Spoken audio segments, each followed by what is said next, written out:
Italy.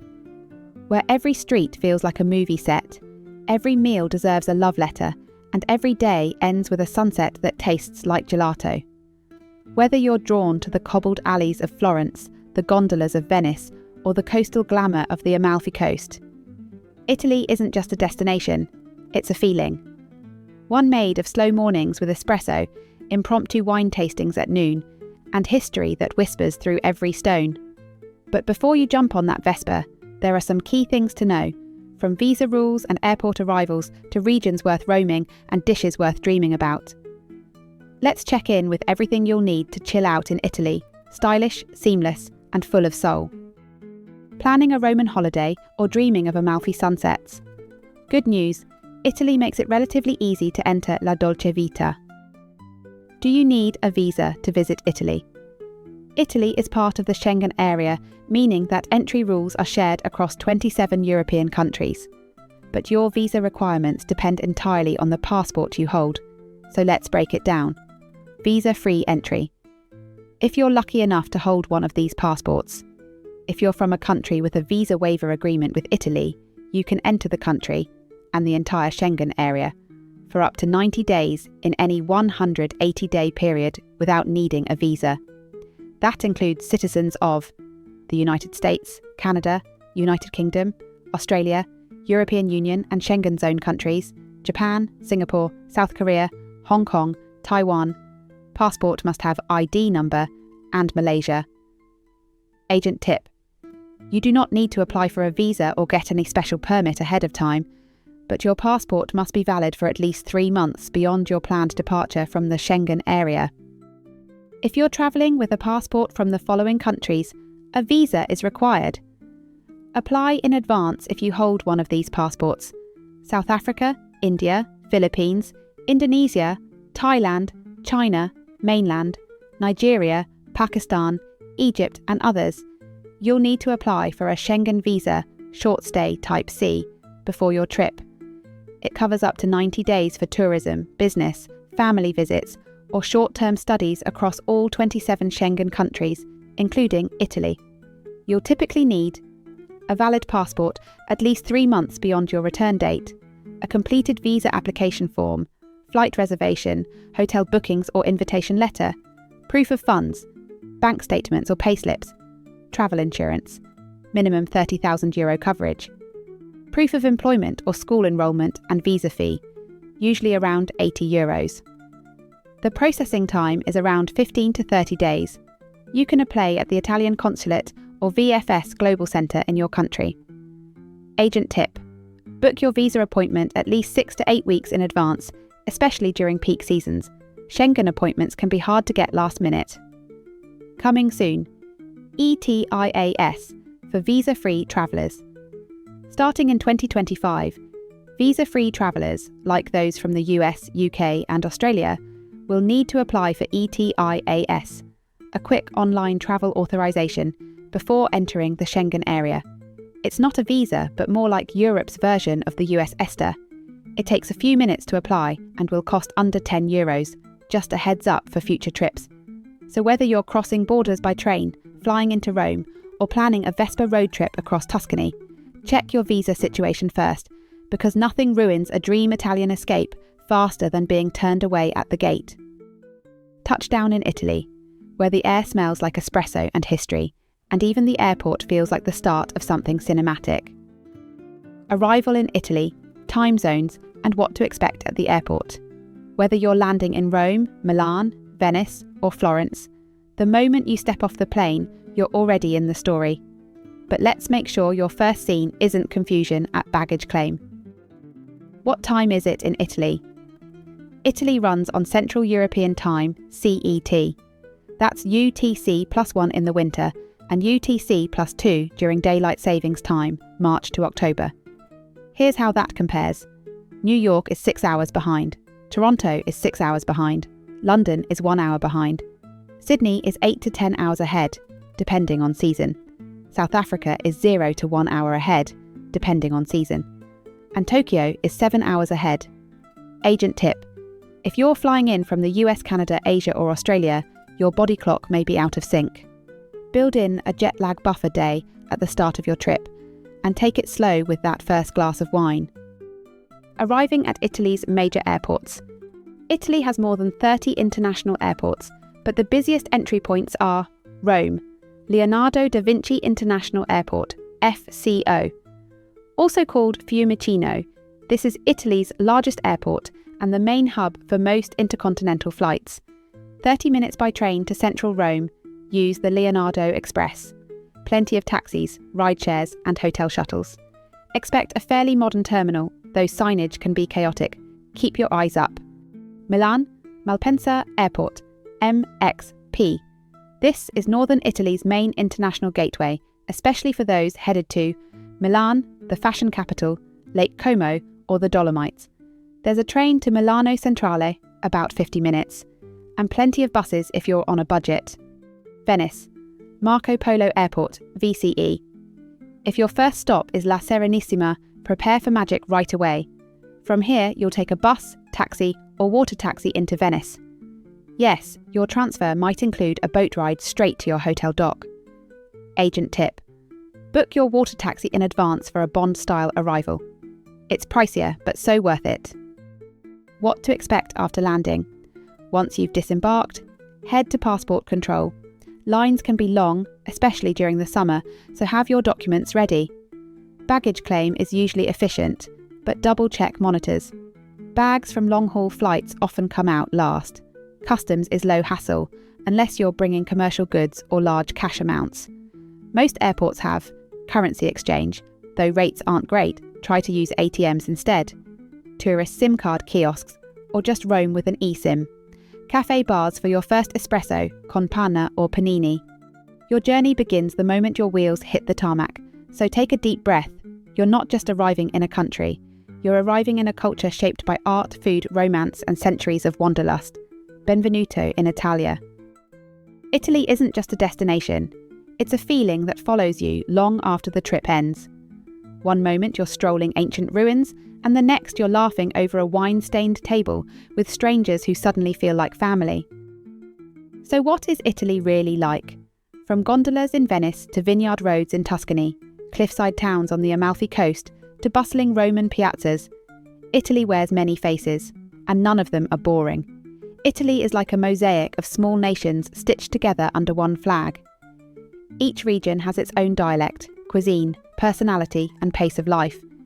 It's fast talking and slow living all at once. It's where espresso is a 30-second ritual, but lunch takes 2 hours. Where high fashion walks alongside 1,000-year-old cobblestones, and where drama is both an art form and a daily occurrence at the local post office. Living, breathing history.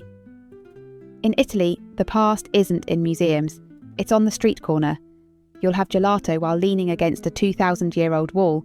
You'll sip Aperol Spritz in a piazza where Julius Caesar once gave speeches.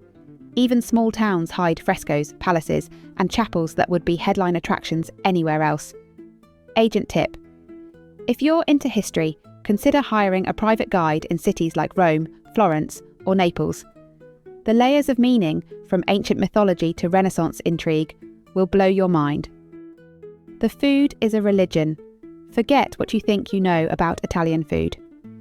In Italy, carbonara isn't made with cream, ever. Pizza in Naples is an entirely different experience than pizza in Rome, and don't even think about asking for pineapple. Each region champions its own dishes. Bologna is pasta heaven. Sicily is seafood and citrus. Tuscany is rustic meats, wine and olive oil. Venice is risotto and seafood with a twist. Agent tip: the best meals often come from trattorias with paper menus and nonnas in the kitchen. Don't overplan, just follow your nose and the locals. Culture, fashion and volume. Italians are expressive. Expect animated conversations. Even the hand gestures are poetic. Friendly debates that sound like arguments. They're not, I promise. Passionate appreciation for beauty, family, food and football. You'll also notice the dolce vita attitude. People dress well, even for a walk to the bakery. Aperitivo hour is sacred, and no one is in a rush unless they're on a Vespa. Hospitality with flair. Despite the reputation for bureaucracy or bold personalities, Italians are overwhelmingly warm, especially when you engage with interest and respect. Learn a few local phrases like buongiorno, good morning, per favore, please, grazie mille, thank you very much. Agent tip: a little Italian goes a long way. Smile, be polite, and you'll unlock the kind of hospitality that money can't buy. Italy doesn't ask you to sightsee. It invites you to slow down, savour, and see with your soul. It's not just about checking off landmarks. It's about the espresso in your hand, the violin in the street, the sunlight on a crumbling wall, and suddenly, you're in the story. Italy changes with the seasons, and depending on when you go, you'll find a country of blossoming spring gardens, scorching piazzas, misty vineyards, or snow-dusted cathedrals. What's the weather like, and when should you go? Before you pack your suitcase, let's break down what to expect and when to go, based on weather, crowds, and vibes. Spring, March to May. Spring in Italy is pure magic. Trees bloom in Rome's parks, vineyards wake up in Tuscany, and the tourist crowds haven't fully arrived. The weather is mild and comfortable, 15 to 22 degrees Celsius, or 59 to 72 degrees Fahrenheit. These months are great for sightseeing, strolling, eating outside, and snapping photos without people in the background. Agent tip: book popular sites like the Vatican Museums or Colosseum a few weeks ahead. Spring is a sweet spot for savvy travellers. In April you might need a light jacket, but you won't need patience. The lines are shorter, the locals are friendlier, and the gelato is just as good. Summer, June to August. This is Italy turned up to 11. Cities buzz with energy, coastal towns come alive, and every major attraction is, well, packed. The weather is hot, often 28 to 35 degrees Celsius, or 82 to 95 degrees Fahrenheit, especially in Rome, Florence, and inland cities. These months are great for beach days, music festivals, long evenings, and classic summer vibes. What to watch for? Crowds, higher prices, and midday heat that will melt your gelato before you sit down.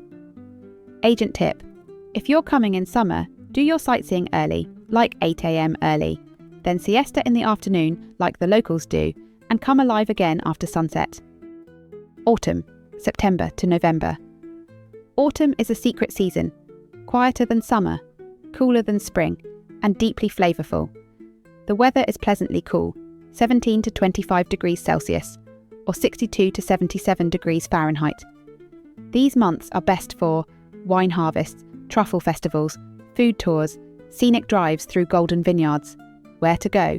Tuscany, Umbria, Piedmont, and Emilia-Romagna shine this time of year. October in Italy tastes like roasted chestnuts, smells like fermented grapes, and looks like a painting. If you're a romantic traveller, this is your season. Winter, December to February. Winter in Italy is a vibe. Fewer tourists, cheaper rates, and a chance to see the country's deeper, slower rhythm. Temperatures range from 0 to 10 degrees Celsius, or 32 to 50 degrees Fahrenheit, and colder up north. These months are best for Christmas markets, ski trips in the Alps, museum hopping, and cosy trattoria dinners. Where to go? Rome is still busy, but places like Bologna, Turin, and Verona are crowd-free delights.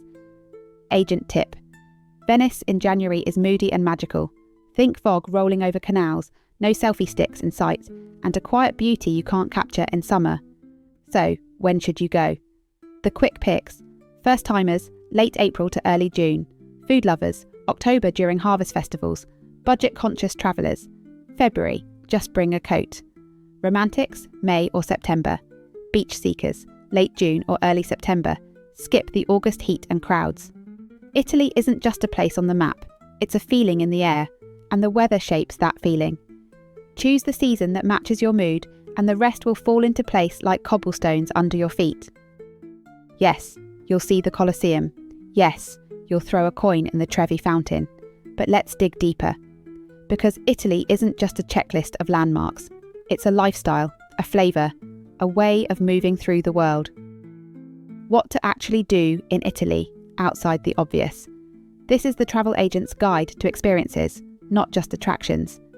For the food lovers, which, let's be honest, is everyone. Italy isn't a country you tour, it's a menu you eat your way through. Take a pasta making class in Bologna, Learn to roll, cut, and stuff fresh tortellini by hand. Many classes include a wine pairing, and you eat what you make, the Italian way. Join a vineyard lunch in Tuscany or Piedmont. Stroll through the vines, sip Chianti or Barolo, then settle in for a rustic farm lunch overlooking Golden Hills. Taste pizza where it was born, Naples. Forget what you know. Neapolitan pizza is wood-fired, slightly soupy, and absolutely addictive. Ask your guide or agent for a pizza pilgrimage route. Agent tip: in Italy, slow food isn't a trend. It's a tradition. Don't plan too tightly around mealtimes. Meals are the activity. For the culture seekers. You already know the museums. Here's what they don't put on the postcards. Take a fresco workshop in Florence or Siena. You'll get hands-on with the techniques Michelangelo and Giotto used, and maybe discover a hidden talent. Experience an opera in Verona's Roman arena. Yes, an actual opera in an open-air amphitheatre built in the 1st century. Goosebumps guaranteed. Join a literary walking tour in Rome or Venice. Explore the hidden alleyways and cafes where writers like Keats, Byron and Hemingway found inspiration. Agent tip: skip the long museum queues by booking skip-the-line access or guided small group tours. You'll see more and understand more. For the nature enthusiasts. Italy's landscapes are just as legendary as its art. Get out of the cities and into the scenery. Hike the Cinque Terre trails. These cliffside paths connect 5 pastel-coloured villages above the Ligurian Sea. Bring walking shoes and a camera. Kayak through the sea caves of Puglia. Crystal water, white cliffs and caves big enough to float into. Best explored with a local guide. Explore the Dolomites. This alpine region in the north is stunning in summer and world-class for skiing in winter. Try a cable car ride or snowshoe trek with mountain hut lunches along the way. Agent tip: Italy has over 25 national parks. You can spend a week in nature and still have your espresso within arm's reach. For the history buffs who've already seen the Forum, Italy's ancient history goes beyond the obvious, and some of the best stories are off the beaten path. Explore the underground Naples, Napoli Sotterranea. Beneath the chaotic streets lies a network of ancient Greek-Roman tunnels, aqueducts and wartime bunkers. Visit Matera, the Stone City, one of the oldest continuously inhabited cities in the world, homes carved into limestone, cave churches and cinematic beauty. It was the setting for No Time to Die. Tour the castles of Emilia-Romagna. From haunted towers to Renaissance strongholds, you'll find Game of Thrones level drama, minus the dragons. Agent tip: don't just look at ruins. Ask about why that statue is missing its head or how that arch is still standing. The stories are what make the stones come alive. Final word on activities. You don't go to Italy just to do things. You go to Italy to feel things. To feel the breeze in a Roman piazza, to taste a tomato that ruins tomatoes forever, to hear church bells echo through a narrow Florentine alley, to sit on ancient steps, gelato in hand, watching life unfold in real time. Your itinerary matters, but your moments will matter more. The perfect 7-day itinerary in Italy, with a travel agent's twist. 7 days in Italy? It's like trying to watch a whole movie through the keyhole. You'll see a lot, but you'll definitely want more. This 7-day itinerary is crafted to give you a rich, balanced taste of the country's magic. Ancient ruins, rolling vineyards, unforgettable meals, and coastal views that'll haunt your screensaver for years. But here's the truth. If you're coming from a long-haul destination like the US, Australia, or Asia, we recommend stretching this into a 10-day trip if you can.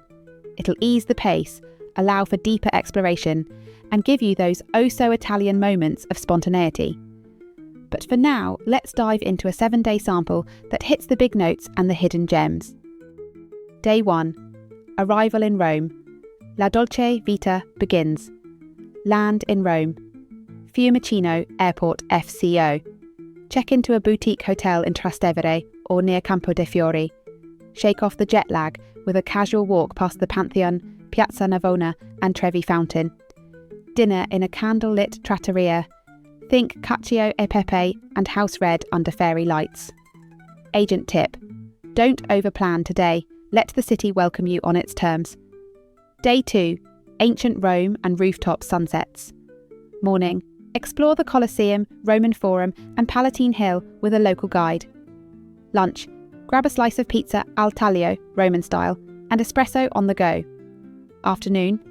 Climb the Spanish steps and window shop your way down Via del Corso. Evening. Rooftop aperitivo with views of St. Peter's Basilica glowing in the distance. Agent tip. Pre-book Colosseum tickets with skip-the-line access to avoid wasting precious hours. Day 3, Vatican City plus train to Florence. Morning. Beat the crowds to the Vatican Museums, Sistine Chapel and St. Peter's Basilica. Early afternoon, grab a panino and hop the high-speed train to Florence, 1.5 hours. Evening. Arrive in Florence, check into a centrally located hotel and enjoy dinner steps away from the Duomo. Optional. Stay another day in Rome if Vatican art, piazzas and fountains are high on your bucket list.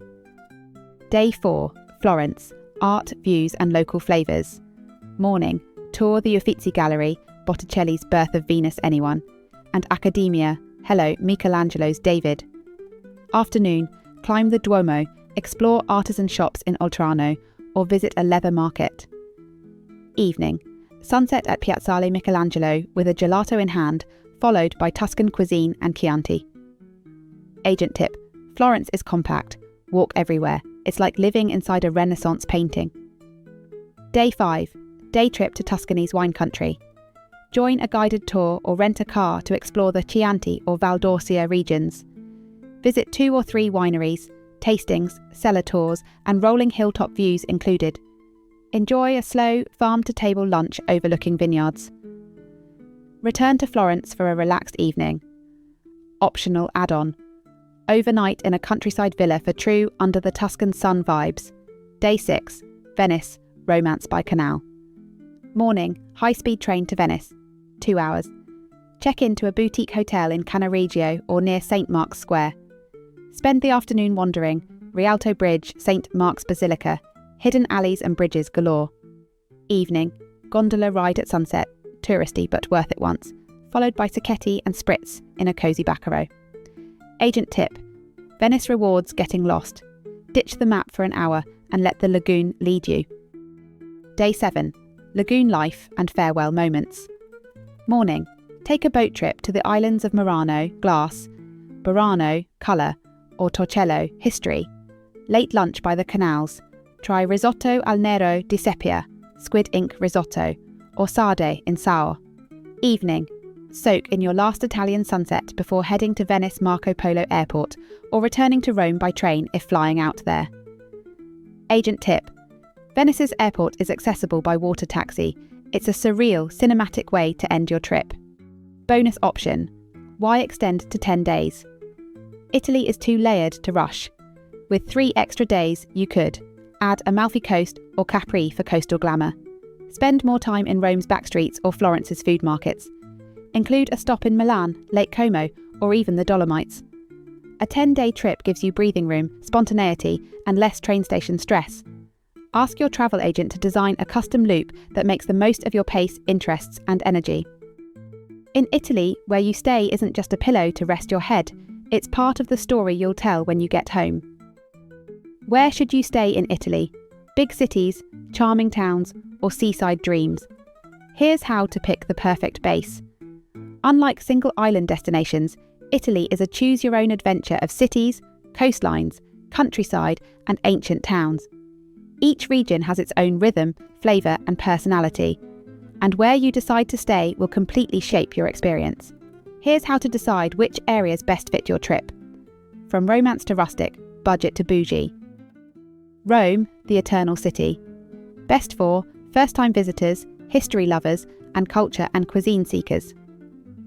Stay in Trastevere, Bohemian, Monte, central but quiet, or near Campo de' Fiori.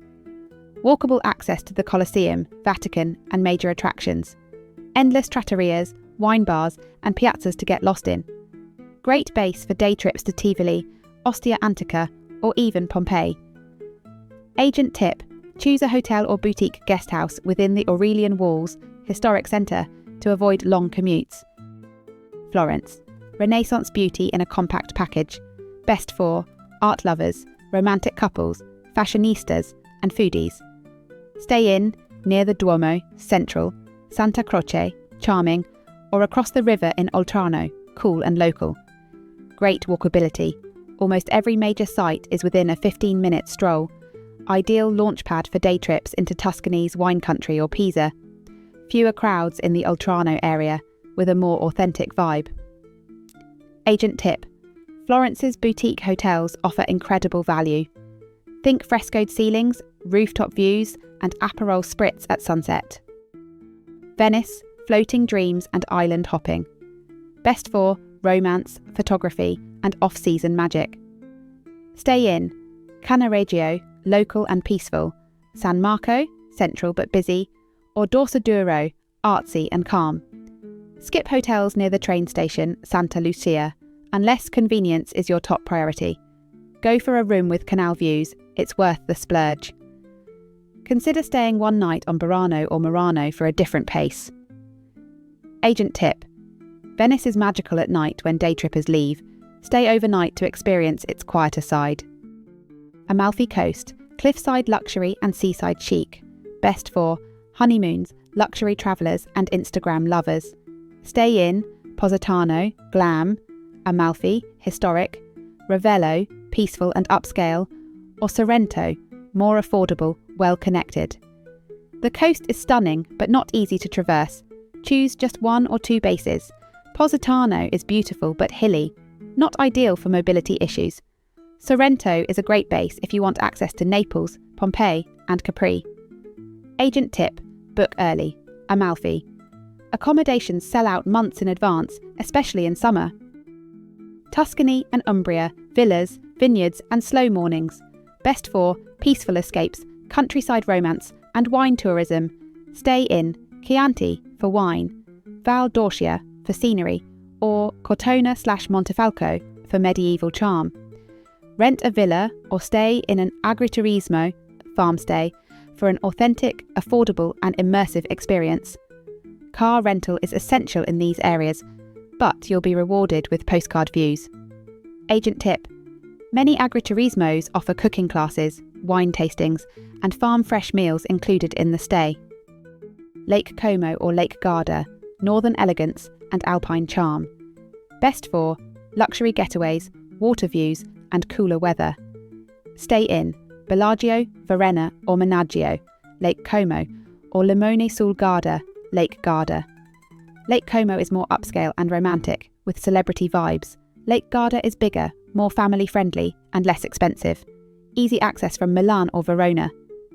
Agent tip: lakeside hotels often book a year in advance for summer. Plan early for prime spots. Final tips on choosing where to stay. If it's your first time, stick to the Rome, Florence, Venice triangle for ease and iconic highlights. If you want a slower pace, swap out Florence for a few nights in Tuscany or the Amalfi Coast. If you're travelling with kids, consider staying longer in one place like Rome or Sorrento and exploring by day. If you're on a tighter budget, look just outside the tourist centres. Neighbourhood guest houses and Airbnbs offer excellent value. Where you sleep in Italy is part of the dream, so don't just pick based on price. Pick based on the mood you want to wake up in. Italy doesn't ask you to rush, it asks you to feel. Final travel tips and reflections. So, you've dreamed, planned, and booked. You're ready for Vespas, vino, and views that belong in Renaissance paintings. But before you zip that suitcase shut, here are some smart tips and soulful reflections to help you check in confidently and chill out completely, Italian style. Smart travel tips for Italy. 1. Don't overpack your itinerary. Italy is a country best explored slowly. Try not to cram 5 cities into 7 days. Leave space for long lunches, unexpected detours, and museum stops you didn't know you needed. 2. Validate train tickets. If you're using regional trains, you must validate your ticket before boarding, yellow or green machines on platforms. Fines are steep, and ignorance won't get you off the hook. 3. Learn a few phrases. While most people in tourist zones speak English, using a few Italian words like buongiorno, good morning, grazie, thank you, and per favore, please, goes a long way. The locals notice and appreciate it. 4. Don't expect all restaurants to open all day. Many Italian restaurants close between 2:30 p.m. and 7 p.m. Plan lunch and dinner accordingly. Oh, and the best pizza often isn't found at tourist traps. Ask a local. 5. Cash still matters. While cards are widely accepted, smaller cafes, trattorias and taxis may prefer cash, especially outside major cities. Carry some euros for convenience. 6. Taxis aren't Uber. In most places, taxis don't cruise for passengers. You either book in advance, call one, or find a taxi rank. And yes, Uber exists, but is mostly luxury tier, Uber Black, in cities like Rome and Milan. 7. Cover up for churches. Visiting St. Peter's Basilica, the Duomo, or any major cathedral. Bring a scarf or cover up. Bare shoulders and short shorts will get you turned away. Reflections from a travel agent's point of view. Italy isn't just a destination, it's a feeling. It's the way the late afternoon light hits a cobblestone street in Florence. It's the taste of tomatoes in a Naples pizza that ruin all other tomatoes forever. It's the sound of church bells echoing down alleys, the surprise of ancient ruins next to modern stores, the unapologetic beauty of it all. This isn't a trip you get through, it's a trip that gets into you. And whether you come for 7 days or stay for 17, one thing is certain. You'll leave Italy a little slower, a little fuller, and a lot more inspired. Why booking through a travel agent still matters. Sure, you could piece together your own Italian escape from blogs, booking sites, and TikTok tips. But when the logistics start stacking up, trains, transfers, skip-the-line passes, villa stays, vineyard tours, a good travel agent becomes your secret sauce. Here's what we help with. Finding the right Amalfi town for your vibe, because they're not all the same. Navigating museum bookings and high season surcharges.